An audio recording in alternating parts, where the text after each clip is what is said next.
We're four friends with hot takes on food media. And we're here to review and recap all kinds of food shows in bite-sized seasons. Plus, virtual potlucks, cooking adventures, and food memes. Welcome to Pod Appétit Gourmet Takes. All right, thank you everyone for joining us today, and welcome to another exciting Reddit talk here on Our Food. My name is Meg, and I'll be your host today. I'm also a host of Pod Appétit Gourmet Takes, a podcast that reviews and recaps all kinds of food shows in bite-sized seasons. You can find us on your favorite podcatcher. And today it is our great pleasure to welcome Mengling Chen as our guest. Mengling Chen was a semi-finalist baker on the Great Canadian Baking Show Season 2, and she recently guested on this year's holiday special. You can watch Mengling's appearances on the Great Canadian Baking Show on Netflix Canada, and you can find her baking creations on Instagram at Meng Bakes. Welcome. Thank you. So glad to be here. This is a really cool platform. I can see everybody's Reddit icons. Yeah, I know that you're very active here in the Our Food subreddit, and I'm sure that a lot of folks are just waiting to ask you their questions. And so if you're joining us today and you want to ask Mengling a question about baking or about what it's like to be on the Great Canadian Baking Show, you can do so by raising your hand, which means clicking the hand icon. And then if you receive an invite to come up on stage, please do so. And then when prompted to do so by me, you can unmute yourself and ask your question. So feel free to raise your hand by clicking that hand icon. And also, if you're feeling a little shy, we will be looking at questions in the pinned Reddit thread, if there are any there for Mengling to answer. So while we're waiting for folks to join us up on stage, I will go ahead and ask the first question. So when you auditioned for the Great Canadian Baking Show, was that your idea, or did your friends and family encourage you to? I was sent a link by a friend and it seemed really cool. So I actually applied for the first season as well. And I had been a huge fan of the Great British Bake Off. So of course, when they announced that a Canadian one was coming, I jumped at the chance. That's awesome. Yeah, I've always been a big fan of the Great British Bake Off. And fortunately, I was able to watch your holiday special, but I'm here in the US, so unfortunately, I wasn't able to see your season. I wish I could, but you know, all those international copyright things or what have you. So have you always loved baking, or is this a new hobby of yours? I guess it's no longer new now since it's been 7, 8 years. But yeah, I haven't been baking for very long when I applied for the show. I grew up in China where there are no ovens. And then I guess like growing up, I've always, I've always been really artistic. I love to draw. And my hobby before baking was digital painting and drawing. But I was feeling kind of burned out and I was looking for a new creative outlet. And I just thought, I love to eat cake. Why not invite some friends over and have a big cake making party? And I loved it so much that I just decided to bake like every week on my own. That's great. Yeah, artistic creations that you can eat. It's even better than illustration.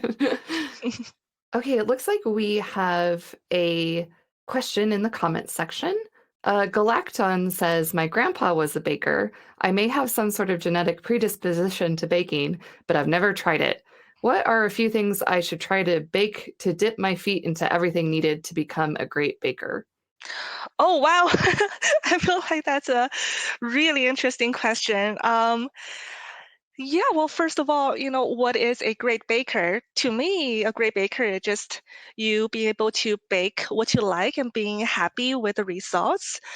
So I would just say start with what you want to bake, what you like to eat.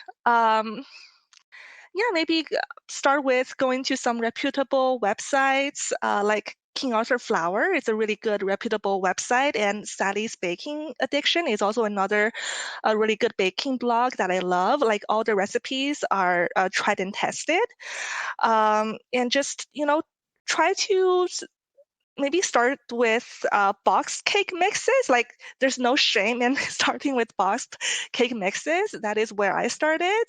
And then I started experimenting, adding more ingredients or replacing some ingredients with the mixes, and then starting baking from scratch, but like really simple bakes, cakes, cookies, things like that, but also branching out into just things that I thought looked interesting. I think that King Arthur Baking has great recipes. I go there all the time for easy beginner recipes. I think it's great too.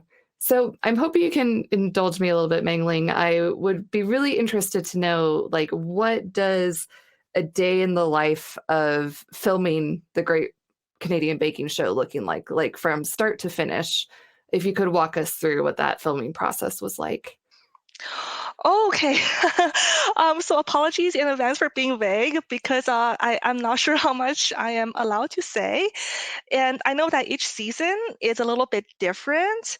But yeah, like probably anyone who's been on television can tell you that filming is intense.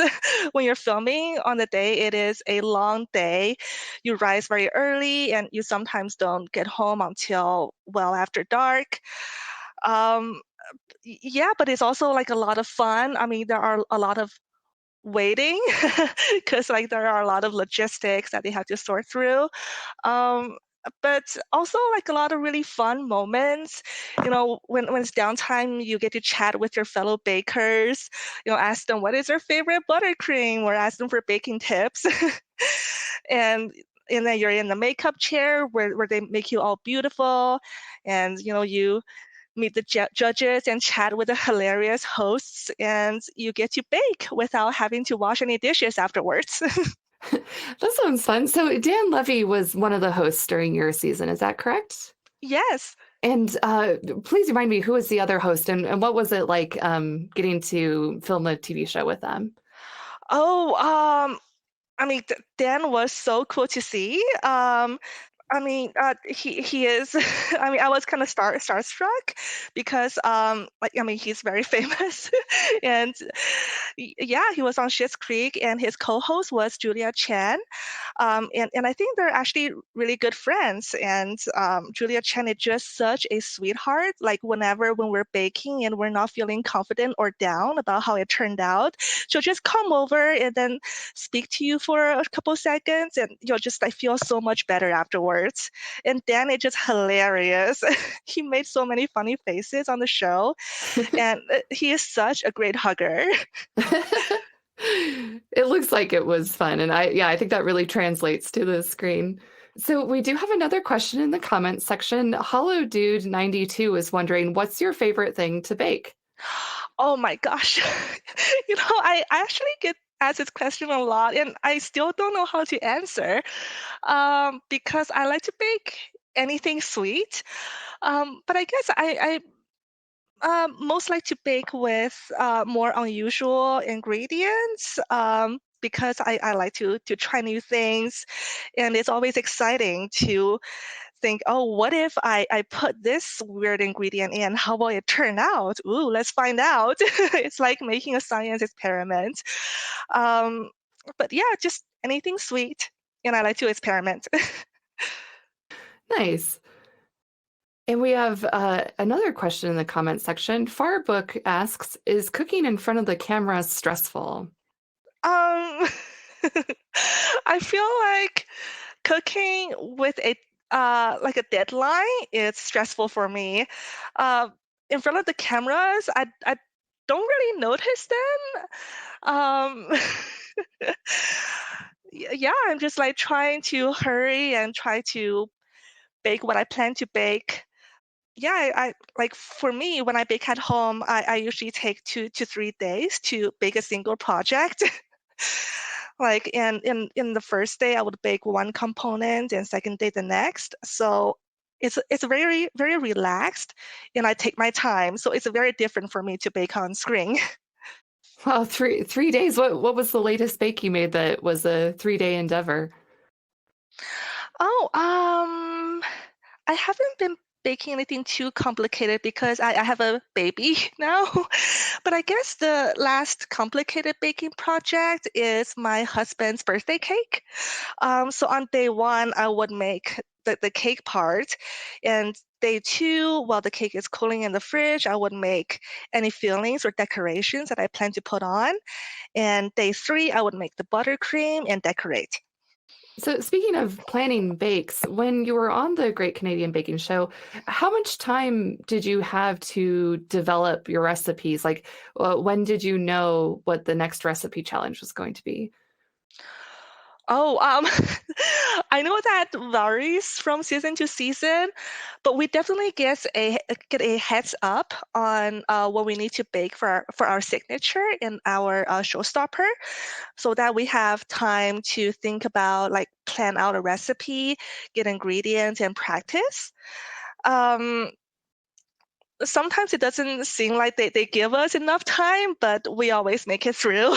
And I really appreciate the culinary team for, being incredibly responsive. If we had any questions, if we had any, like, concerns, they're always there to answer and reassure us.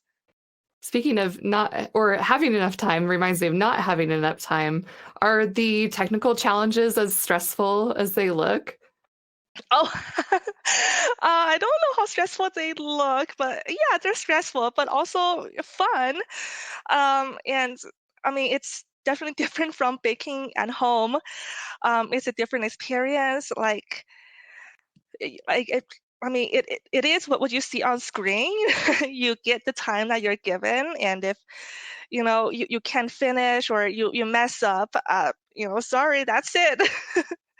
Yeah, it's pretty stressful, but also fun. I know I would be stressed out. So part of your whole journey of being on TV, what was the most surprising or unexpected thing? Like, were you at the grocery store and someone recognized you and was like, "Hey, I know you from TV." Yeah, I mean, I don't get recognized very often, but whenever I do, it's always like the highlight of my day. I feel so famous. So if you see me on the street, just come over and say hi. And if I happen to be carrying any of my baked goods with me, I'll give you one.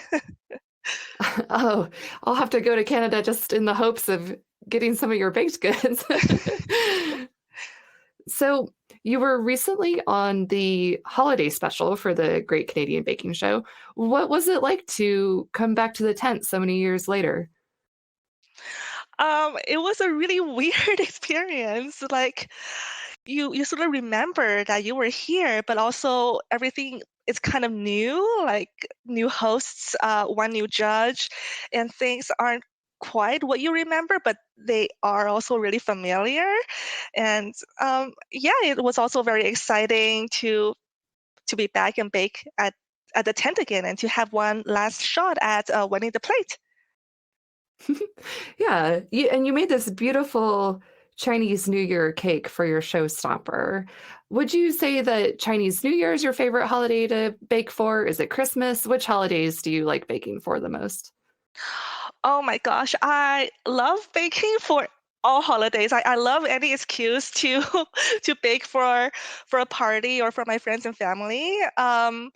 But yeah, Chinese New Year is it's a special holiday for me because it's like the one big holiday when I was growing up in China, where I got to stay up late and eat candy and snacks and watch the Chinese New Year special on TV. It's a very fond memory for me, and I hope to capture that in my cake. I think you definitely did. It looked like a very joyous cake to me. So, speaking of Chinese New Year, what are some classic Chinese baked goods that you wish more people knew about? Um, that's a tricky question because, like, there are no ovens in China, or at least when I grew up. So there's no technically baked goods, but there are, steamed goods and a lot of Chinese candies. Like, they're sort of different from Western candies because, like, I guess there are some similarities. Like, we do a lot of brittle, like sesame brittle, peanut brittle, but we also do like candied wintermelon rinds, watermelon rinds, um, you know, candied peanuts, a lot of nuts, um, a lot of sugar, a lot of fruit too. Yeah. Oh, very interesting. That sounds delicious. Would you have any advice for someone who is thinking about auditioning for the Great Canadian Baking Show or any of the great baking shows? Oh, yes, definitely. I would say, well, it's probably cliche, but just be yourself. um, like just be honest with yourself. You love baking. You want to share your baking with the world, and you want to show the judges what you've got. You want to show off your baking to your friends and family, and it will be a really fun experience. um, yeah, just be true to yourself when you are filling out the audition forms. Take your time. When I filled out mine, it took, I think, 3 hours, and I didn't even submit a video. So if you plan on submitting a video, just make sure you maybe dedicate a weekend or at least like a evening to it. But if you're not like a video person, you don't be stressed out. I didn't submit a video and I still got on. And yeah, just talk about baking, how passionate you are about it, what your favorite things to bake are. If you don't have experience in a wide variety of baking, that's okay. Just talk about what you do have experience in. Yeah, just go apply. Don't be shy. Good advice. So, what's next on your baking journey? I know that a lot of contestants on the baking show go on to publish cookbooks. Is that something you're planning to do, or any big projects in mind? Oh, the cookbooks thing, I think is more of the big British baking show thing. I think for the Canadian one, I know Judge Bruno has published at least one cookbook. I'm not sure if any other bakers have any plans to publish. I know that some of them have started their own micro bakeries, which is amazing. And yeah, go visit their bakeries if you live nearby. Some of them have music careers, like Colin. He is an amazing singer, so check out his music on YouTube. Um, I guess most of us, it's like a hobby for us. We all have day jobs, or most of us do. Like baking, it's just a hobby for me. Um, yeah, I don't have any really big plans around baking. Just continue to bake for my friends and family, still treat it as a hobby, as my creative outlet. Maybe the big project will be teaching your daughter to bake someday. Yes, I am so excited when she is old enough to bake. Oh, and actually, very soon, one of my coworkers contacted me about doing like a fun little baking session with like a teenager that they know. So I'm excited to bake with like someone who I don't really know, but is also passionate about baking. Awesome. It looks like we do have another question in the comment section. Far Book asks, in China, do you have snacks that are traditionally made just for New Year's Eve? None actually come to mind. So no, like how we kind of only make gingerbread houses for Christmas, that type of thing. Oh, that's true. Yeah, it's not like moon cakes where it is like special to the lunar festival, but yeah, I guess for Chinese New Year's, well, we just try to bake using like lucky colors. Like a lot of candies will be dyed red. Um, Red and gold. I mean, those like you will see that a lot in candies or wrappers. Yeah, I can't think of any any specific thing. Sorry. No worries. Could you tell us a little bit more about the moon cakes that you mentioned for the autumn festival? Yeah, so I actually haven't personally made mooncakes before. It is on my list, but they look really intimidating. But I know that in the later season, season 6 of the baking show, the contestant, one of the finalists, she made some gorgeous mooncakes for her finale showstopper. So definitely go check it out.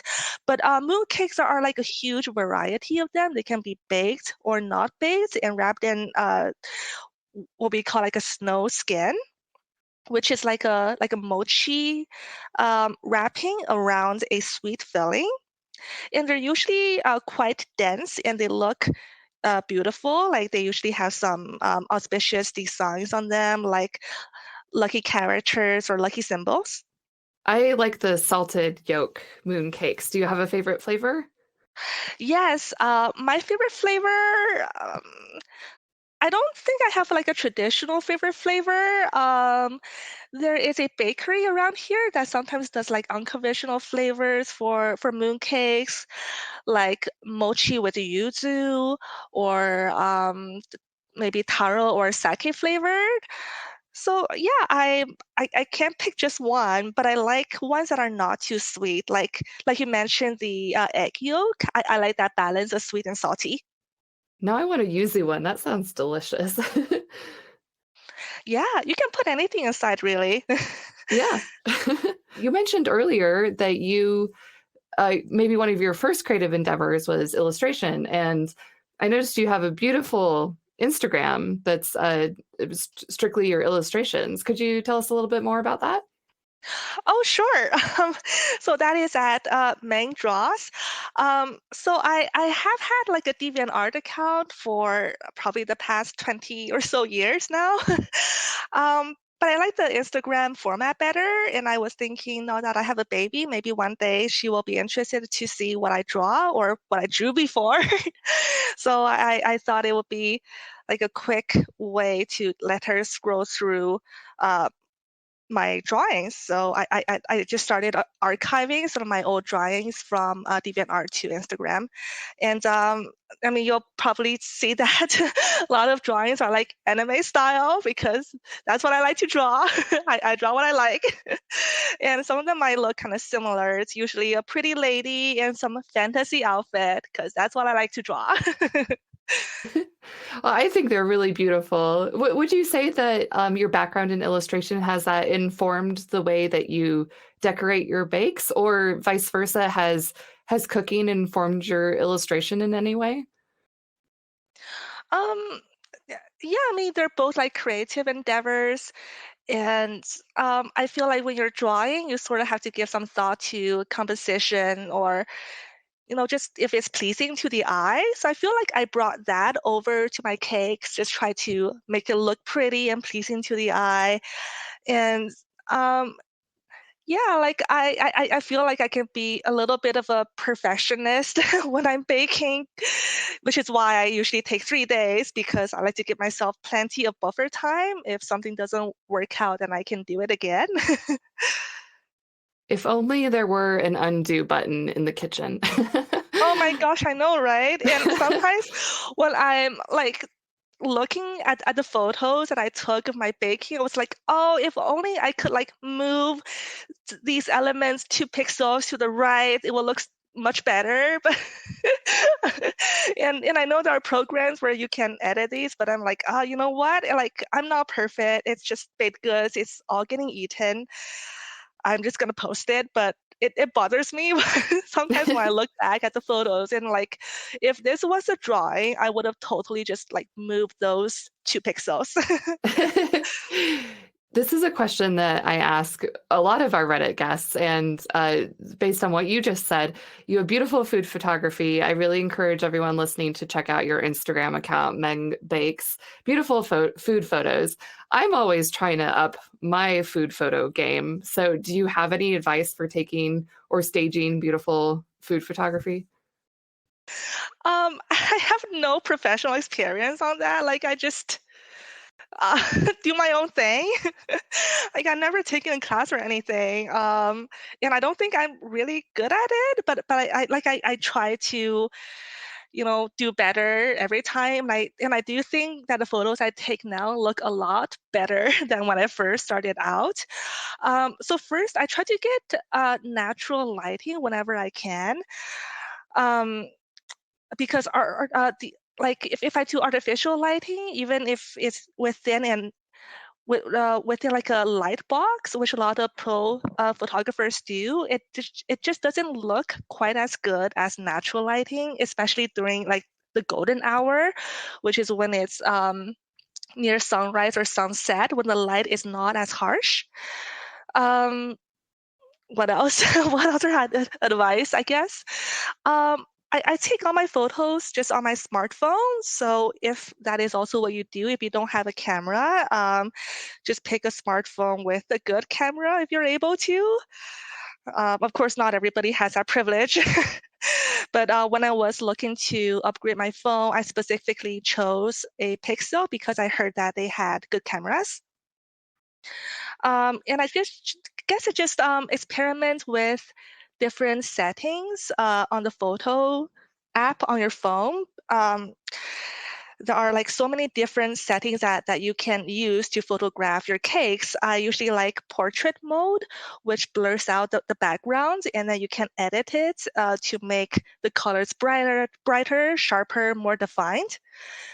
Yeah, so just like play around with the app. There are a ton of different filters too to make your photo look like it's a Polaroid or is taken with an actual camera, or black and white, more saturation, less saturation. Just, you can play around with it. And I mean, if you're just starting out, don't compare yourself to the pros just yet. It will be kind of depressing, I guess. Which is why I loved browsing the subreddit food and baking, because I find them more relatable than Instagram a lot of times. Like, I feel like a lot of people who post on the subreddits are also in like the same stage of baking as I am, where I'm like a hobby baker, not a professional one. So they're more relatable. Like, sometimes I see interesting techniques, and or like someone with posting something that they're not quite happy with, and I'm like, yeah, I can totally relate, and I know what to do better next time. Well, on Instagram, I feel like it's mostly more polished, professional uh, baking photos, or maybe that's just like the accounts that I follow. I follow a lot of like pro bakeries, and I feel like often the posters on the subreddits are also more engaging. Like, if you ask them a question, oftentimes they will reply back. Well, on Instagram, like half of the time, like pro bakeries are very busy, right? Like, they probably won't be able to reply to all your baking questions. But I find that like on the subreddits, you can learn a lot and you can get a lot of inspiration. Yeah, our food is a great community and it always makes me so hungry. But I appreciate your advice on that. Actually, after this talk, I plan to take some photos of some Christmas cookies I made because I'm like, it'll be the perfect time for the light. So here's hoping that I take some good photos. Yeah, please show them to me. I love to see them. Okay, yeah, I will, absolutely. So I have a silly question, and I know you said before that you're not able to answer every question about the production of the Great Canadian Baking Show, but so I'm hoping you'll indulge me. So I know that it's shot over 2 days, and for continuity, all the contestants and hosts are wearing the same outfit. And I was always curious if you have two identical outfits or whether the first outfit is laundered, because if it were me, I'd be getting flour and cake and chocolate all over myself. So I've just always been curious about that bit of production. Oh, well, luckily the aprons catch the majority of the mess. So when we are baking, like, they put all of us in a hotel, and the hotel does have a laundry service. So you are able to launder your clothes if you wish to, but it's sort of up to your discretion. Like, no one is going to launder them for you, but you can yourself if you want to. And it's also kind of up to you if you decide to buy two identical outfits or just wear your wand. I mean, it's all sort of up to you, whatever you're comfortable with. They can't smell you through TV, so. Are you a cleaner baker than I am? What did you usually do? Did you have a pristine outfit at the end of the day? Um, I mean, I don't really pay attention. I know that my apron gets pretty dirty, but they have multiple aprons, so we just switch out for a clean apron. But actually, when I bake at home, I don't usually wear an apron because I tend to get too hot.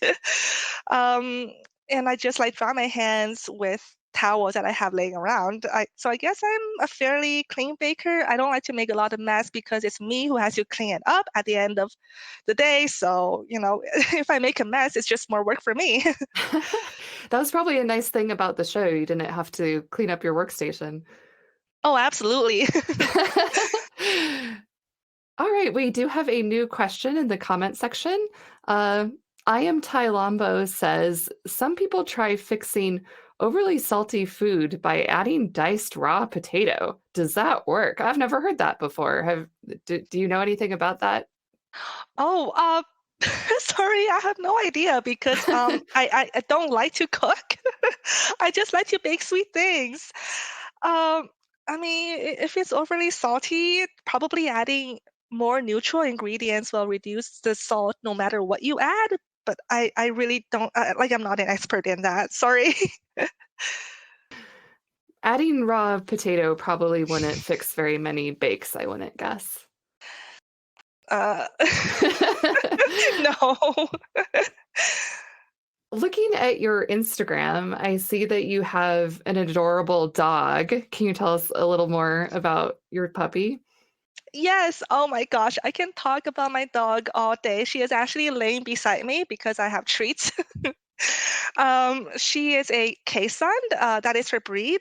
They're not very common around here, but they're actually really great family dogs. They are very long-haired, very fluffy. I wanted a fluffy dog, so I knew the risks going in. But yeah, like she does shed a lot. We have a Roomba, which helps a lot with getting fur off the floor. And yeah, her breed is bred as a watchdog, not a guard dog, because she is way too friendly to actually guard against anything. But she does watch, like if anyone comes up outside, if the mailman comes or anyone she doesn't know, she'll bark her head off to warn us, someone's here, someone's here. And her breed is also supposed to be a ratter, but I don't think she's cut out for that. Yeah, she is very sweet. She barks a lot, but she never bites. In fact, if she is chewing on something that she is not supposed to, I just stick my hand in her mouth and she will stop chewing, like because she doesn't want to hurt us. I got her from a puppy, so I've had her all her life, and she is 7.5 years old, and you can sort of see she is getting on in age, which is a little bit sad, but also a little bit bittersweet because she is a bit more cuddlier now that she is older. She is actually using her dog bed instead of mostly sleeping on the floor.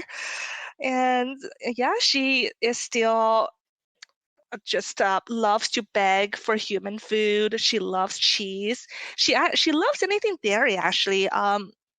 She don't normally like buttercream. Like if I put out some cupcakes, normally she leaves them alone. But when I first started trying German buttercream, which is like a milk custard based buttercream, and I had some cupcakes out on the side table where technically she could reach, but I didn't think much of it because she's never really showed that much like she normally leaves my baked goods alone. Like maybe she will be curious, but she won't like outright go to lick or eat them unless I give her permission. So I turned my back for just a second. And when I turned back, of course, she has licked like half the cupcakes, licked the icing right off the cupcakes. Oh no. So now I know that her favorite buttercream is German buttercream, which I don't blame her for because it is delicious. Have you ever baked dog food for her, like dog biscuits? Yeah, I baked many dog biscuits and doggy birthday cakes for her. Um, so I used to bake a birthday cake for her every year for the last couple years. Unfortunately, I have slacked because I've had a human baby now to take care of, so I haven't had the time. But before the human baby, every year on her birthday, I will bake her a doggy cake that is also edible for humans. Well, that is not gross to eat for humans anyway, but it's usually like low sugar or uses natural sweet ingredients like bananas or sweet potatoes, and with like a um, something that is not like ingredients that she enjoys and is not dangerous to her, like a whipped cream or cream cheese frosting or coconut cream. Those are all good options for doggy birthday cake frostings. And yeah, she loves cheese. So I think 3 years ago, I baked a bunch of cheese doggy biscuits, which she loved. But she is actually pretty picky about what kind of cheese she eats. Like sometimes I'll get cheese from the pet store that sounds really good, like ooh, some gourmet baked cookies, and she'll just turn her nose up at them. So she like I find it a real compliment when she actually eats the dog treats and cakes that I bake for her. I'm sure a lot of the listeners and a lot of our food users have dogs that they would love to bake for. So that's really good advice. Oh, speaking of, she made an appearance. So in the meantime, you gave a couple of suggestions for good places to start for recipes. You mentioned King Arthur baking and Sally's. Sally's, what was it? Yep, Sally's baking blog. Sally's baking blog. Thank you. So for cooks at home, for bakers at home who maybe aren't beginners, who are maybe looking to level up their baking a little bit, what are some other cookbooks or online websites that you might recommend to someone looking to kind of level up their baking at home? King Arthur and Sally's are the two blogs that jump to the front of my mind.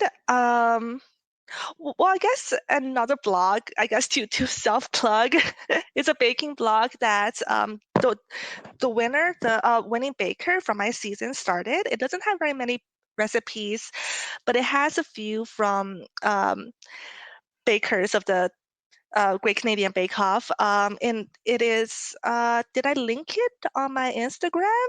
Let's see. It is called, I think, Pandemic Baking.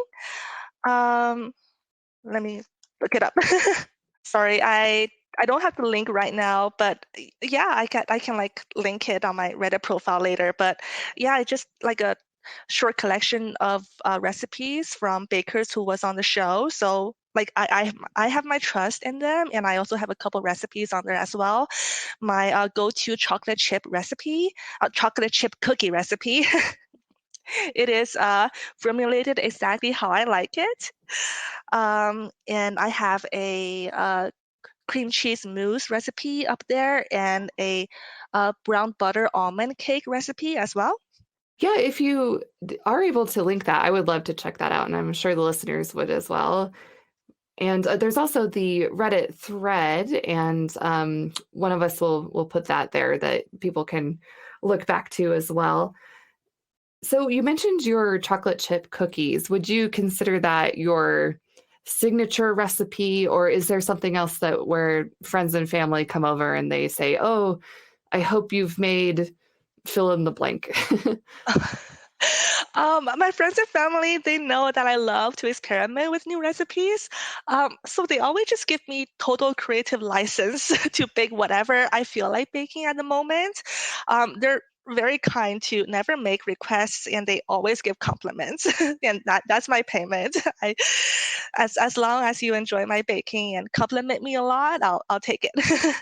But yeah, like my chocolate chip recipe is, I guess, one of my signature recipes. It's very simple to make. You just need one bowl. You don't need a electric mixer. And it does have a lot of ingredients, but I feel like they all add something that is more complex, more unique about it to separate it from all the other recipes.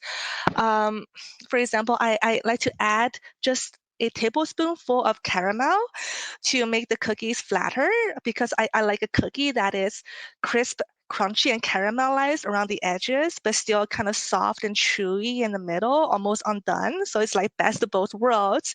Like you have that cookie dough middle, and then you have that crunchy caramelly outside. And I think that tablespoon of caramel really helps to achieve that texture. That sounds delicious. That's a great little secret ingredient I would have thought of. That's awesome. Let's see. Sorry, I was just checking for comments. Okay. I have another question.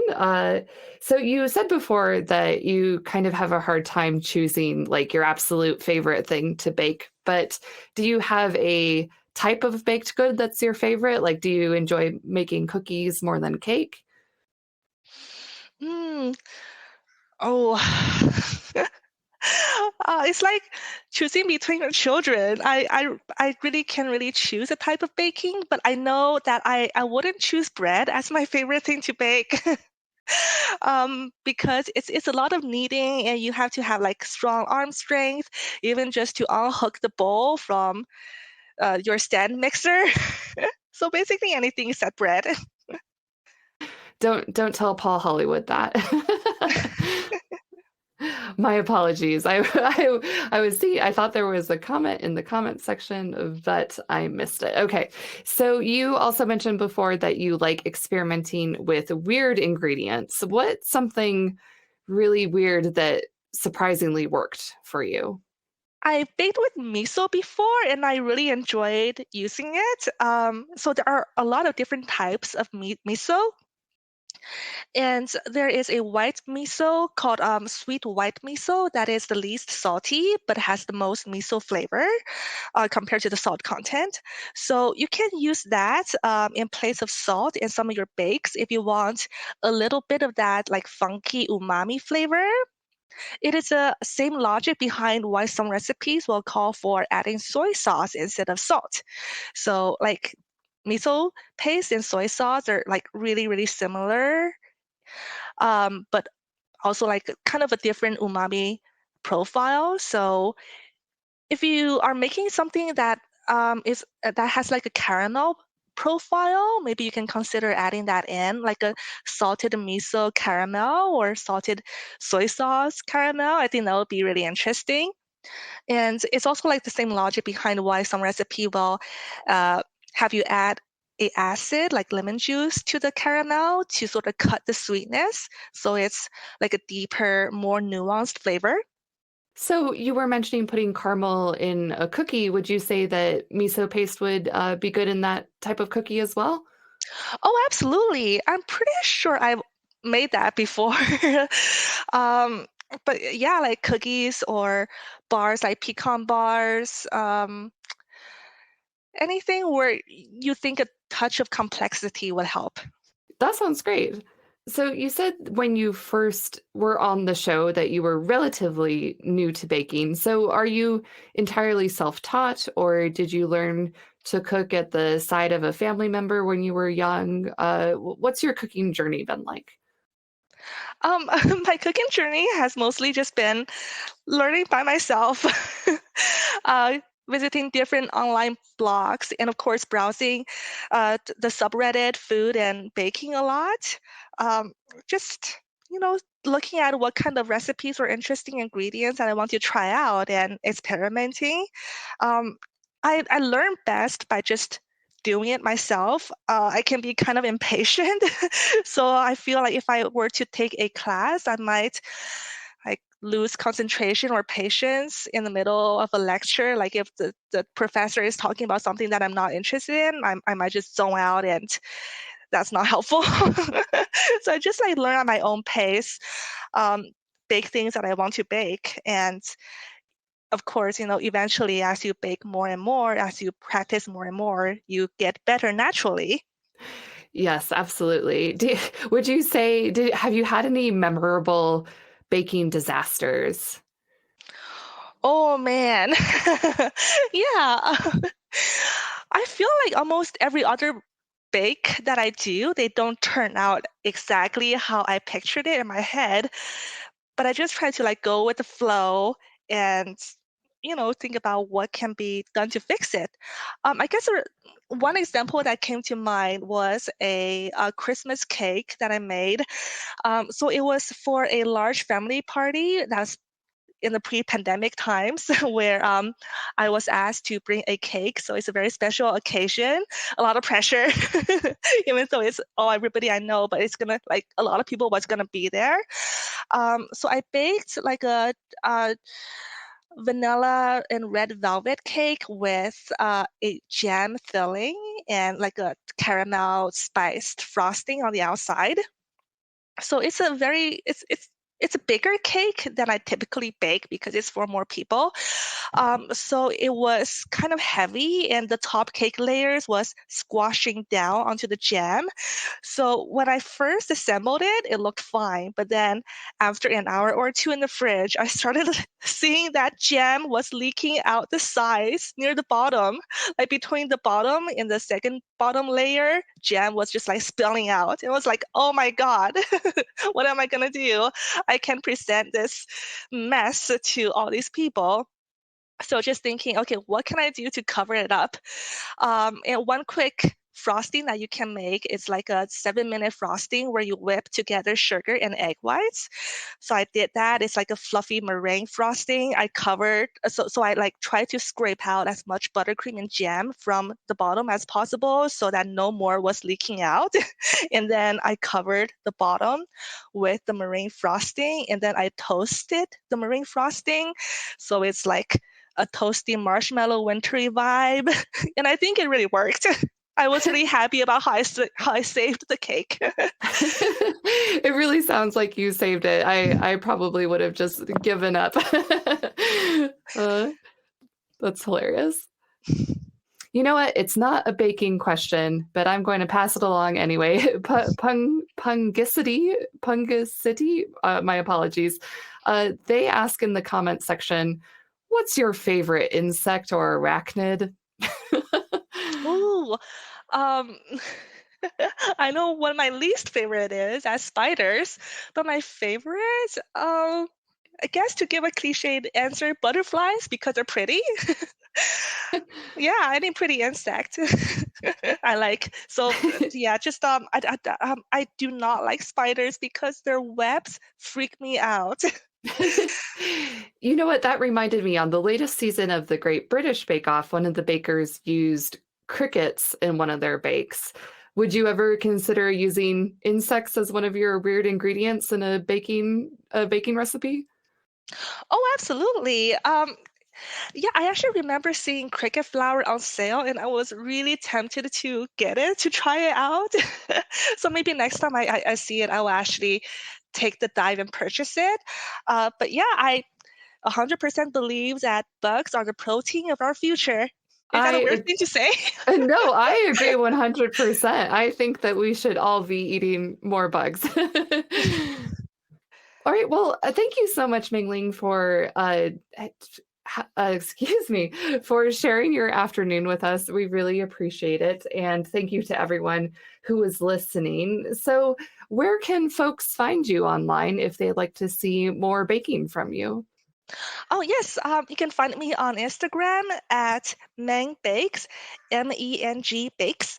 Perfect. And also, you can find Mengling's season of the Great Canadian Baking Show on Netflix Canada.